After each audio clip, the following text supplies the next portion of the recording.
नमस्कार मंडळी, श्री स्वामी समर्थ. स्वागत आहे तुमचं माझ्या यूट्यूब चॅनलवर. तर स्वामी भक्तांनो, श्री स्वामी समर्थ महाराजांच्या कृपेने आणि आशीर्वादाने तुमच्या सर्व इच्छा आकांक्षा श्री स्वामी समर्थ महाराज पूर्ण करोत, हीच मी स्वामीचरणी प्रार्थना करते आणि आपल्या आजच्या या नवीन व्हिडिओला सुरुवात करते. आज व्हिडिओच्या माध्यमातून तुम्ही जाणून घेणार आहात की आपल्या वास्तूमधील म्हणजे आपल्या घरातील आग्नेय दिशेबद्दल. कारण आपल्या घरातील सगळ्यात महत्त्वाचा कोपरा जो असतो तो म्हणजे आग्नेय कोपरा असतो. कारण आग्नेय जी दिशा आहे त्या दिशेला अन्नपूर्णा मातेचा निवास असतो आणि ही दिशा आपल्या जीवनावर त्या दिशेचा प्रभाव पडत असतो. कारण जी वास्तू असते, जे घर असतं, त्या घरातील काही जर वास्तुदोष असतील तर त्या वास्तुदोषाचे परिणाम आपल्या जीवनावर खूप पडत असतात. आणि आग्नेय दिशा तर खरंच काही गोष्टी या दिशेला असाव्यात का? कोणत्या गोष्टी त्या दिशेला नसाव्या?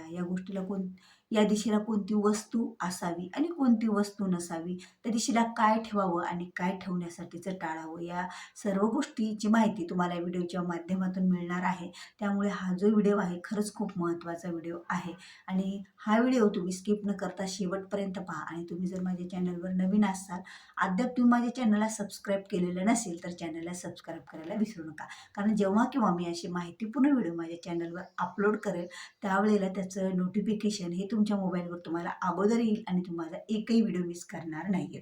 तर आज तुम्हाला या व्हिडिओच्या माध्यमातून ही गोष्ट जाणून घेणार आहात तुम्ही की खरंच आग्नेय दिशा खूप महत्त्वाची असते. ती अग्निदेवाची सुद्धा दिशा मानली जाते. म्हणून तरच या दिशेला आपल्या सगळ्यांचंच किचन म्हणजे स्वयंपाकघर असणं खरंच खूप महत्त्वाचं मानलं जातं. कारण स्वयंपाकघरामध्ये आपण अग्नी पेटवतो आणि अग्नी हा आग्नेय दिशेला पेटवला तर घरामध्ये सुखशांती नांदत असते. आणि आग्नेय दिशा सोडून तुम्ही इतरत्र जर कुठे अग्नी पेटवला म्हणजे तुमच्या घरातला स्वयंपाक केला, मग गॅसवर, चुलीवर जे काही त्याच्यावर, तर त्यामुळे सुद्धा आपल्या घरावर त्याचे वाईट परिणाम पडत असतात. म्हणून आपल्या घरातील स्वयंपाकघर शक्यतो आग्नेय दिशेला असावं. कारण आग्नेय दिशा ही स्वयंपाकासाठी आणि त्या दिशेला अग्नी पेटवण्यासाठी म्हणजे त्या दिशेला आपल्या घरातील जी काही आपण स्वयंपाक बनवताना अग्नी पेटवतो. म्हणजे जसे की आपण आता पहिले चुलीवर स्वयंपाक राहायचा, आता गॅस आणि इतर आणखी बरेच साधन आहे, स्टोव्ह वगैरे, त्यावर पण आपण बरेच जण स्वयंपाक करत असतो. मग याच दिशेला स्वयंपाक करणं खरंच खूप महत्त्वाचा मानला जातो. आणि आपला जो या दिशेचा कोपरा असतो ते सुद्धा अतिशय महत्त्वाचा मानला जातो. बघा, या दिशेला चुकूनही आपल्याला काही गोष्टी टाळायच्या आहेत. म्हणजे या दिशेला तर पहिल्या प्रथम आपल्याला पाणी टाळायचं आहे. चुकूनही जो आपल्या आग्नेय दिशेचा कोपरा असतो किंवा आग्नेय दिशेचा जेवढा जो भाग असतो तिथे चुकूनही वर पाण्याची टाकी तर नसूच नाही. म्हणजे जसं आपण आग्नेय कोपऱ्यामध्ये पाण्याची टाकी वर नसू नये किंवा पाण्याचा साठा कुठेच नसू नये. आग्नेय कोपऱ्यामध्ये जर तुम्ही पाणी ठेवत असाल किंवा तुमच्या घरातला एखादा नळ असेल त्या दिशेला, तर त्याने सुद्धा आपल्या जीवावर खूप मोठे वाईट परिणाम पडतात. कारण ती दिशा अग्नी आणि पाणी ह्या दोघांचं एकमेकाशी जुळत नसतं. म्हणजे ह्या दोन वास्तुशास्त्रानुसार ह्या दोन गोष्टी एका ठिकाणी ठेवणं म्हणजे घरामध्ये भांडणे, घरामध्ये वादवाद आणि घरामध्ये अशांतता यामुळे पसरत असते. आणि विचार करा, आपलं घरात जर भांडणे, वादविवाद, अशांतता असेल, घरात शांतीच नसेल, तर अशा घरात माता लक्ष्मी सुद्धा टिकत नसतात. म्हणजे किती मोठं महत्त्व आहे या दिशेला. आणि या दिशेला चुकूनही आपल्याला पाण्याचा साठा किंवा पाणी कोणत्याच प्रकारे ठेवायचं नाही. तुम्ही पिण्याचं जरी पाणी तिथे एखादं भांडं किंवा जे काही तुम्ही वापरत असाल ते ठेवत असाल, तेही त्वरित तुम्ही बाजूला ठेवून द्या. मग आग्नेय दिशेला आपलं स्वयंपाकघर असणं महत्त्वाचं आहे. आग्नेय दिशेला रंगसुद्धा कोणता द्यावा हे एवढंच महत्त्वाचं आहे. तर आग्नेय कोपऱ्यामध्ये जे तुमचं घर किचन रूम असेल त्या किचन रूमला तेवढ्या कोपऱ्याला, भिंतीला तुम्हाला लाल रंग द्यायचा असतो. कारण लाल रंग या दिशेला शुभ मानला जातो. आणि त्याचबरोबर तुमच्या जे काही किचन वट्टा आहे, बघा प्रत्येकाचाच किचन वट्टा हा सहसा काळा कडप्पाच असतो. म्हणजे जो काही आपण किचन वट्टा बनवतो ते काळ्या दगडापासून बनवत असतो.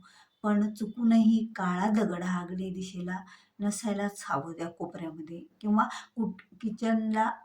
किचन घरामध्ये काळ्या रंगाचं म्हणजे असं काहीच नसायला हवं. त्यामुळे तुम्ही नाही का तिथे जर किचनला तुमच्या आता काळा दगड लावलेला असेल, फरशी बसवलेली असेल, तर आता त्याला आपण पाडू तर शक्यच नाही आपल्याला पाडून दुसरं बसवणं.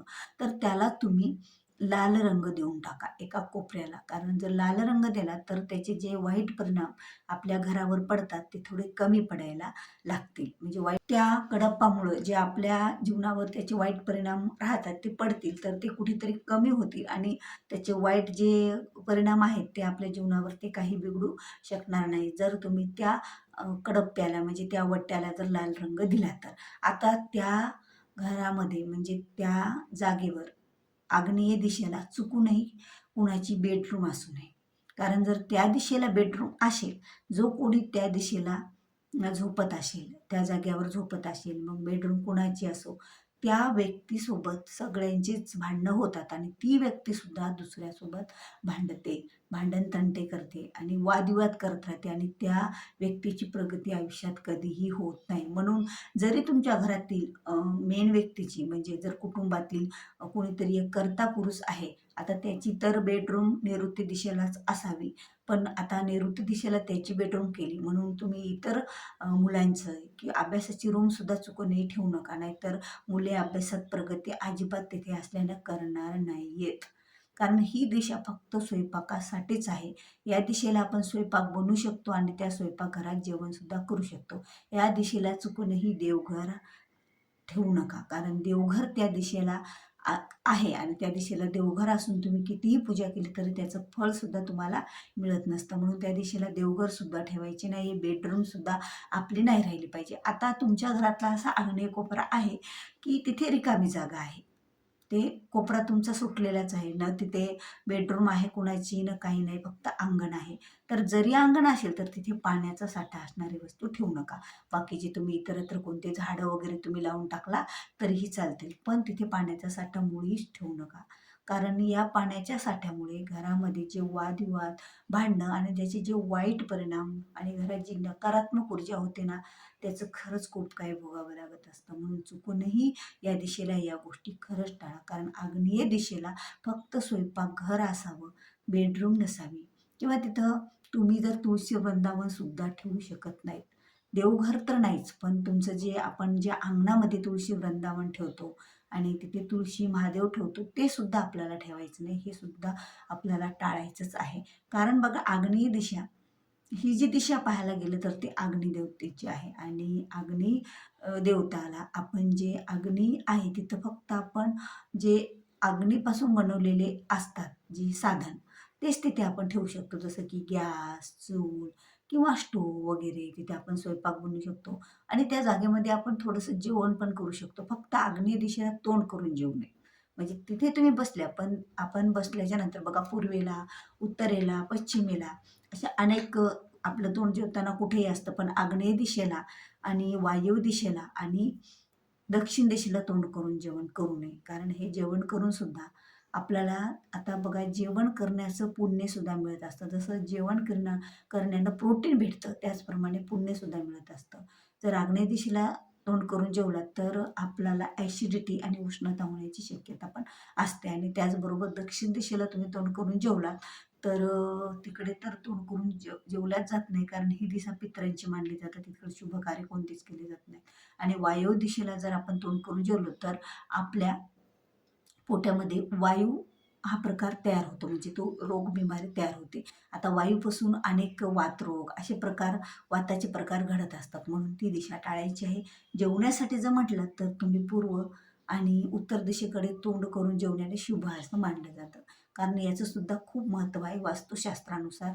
तर बघा आग्नेय दिशेला चुकूनही या वस्तू आपल्याला ठेवायची नाहीत आणि जो आपण आता आपल्या आग्नेय दिशेचा कोपरा हा सहसा जास्त उंचही नसला पाहिजे आणि खालीही नसला पाहिजे. कारण या दिशेला तुम्ही पाण्याचा उतारसुद्धा काढू शकत नाही. म्हणजे जो तुम्ही काही गच्ची आहे आपली, त्या गच्चीचा उतारसुद्धा आपण तिकडे काढू शकत नाहीत किंवा पत्र असतील, काही जे असेल आपल्या घरावर त्याचा उतार त्या दिशेला काढायचा नाही. ती दिशा जास्त खोलही नाही पाहिजे आणि उंचही नाही पाहिजे. तर आपल्या दिशेची जी उंची आहे, आपल्या जागेची जी दिशेची उंची आहे, ती नैऋत्य दिशेला उंच पाहिजे आणि उतरता भाग हा ईशान्य कोपऱ्याला पाहिजे. पण आग्नेय कोपऱ्या उंचही नाही पाहिजे आणि उतरती नाही पाहिजे. मीडियम स्वरूपात ती दिशा पाहिजे या दोन्हीच्या मध्ये. त्यामुळे या दिशेला तुम्ही उंचही करू शकणार नाहीत आणि खोल म्हणजे जास्त उतरताही भाग तिथे करू शकणार नाही आहेत. ही पण आपल्याला काळजी घ्यायची आहे. ही दिशा मिडियमच राहिली पाहिजे. या दिशेला चुकूनही टॉयलेटचा खड्डा नसायला पाहिजे. जो आपण खड्डा करतो, विहीर नसायला पाहिजे. म्हणजे पाण्याच्या साठ्याविषयीच्या आणि खड्ड्याविषयीच्या कुठल्याच गोष्टी इथे नसायला हव्यात. कारण या दिशेला ह्या गोष्टी टाळायलाच पाहिजे.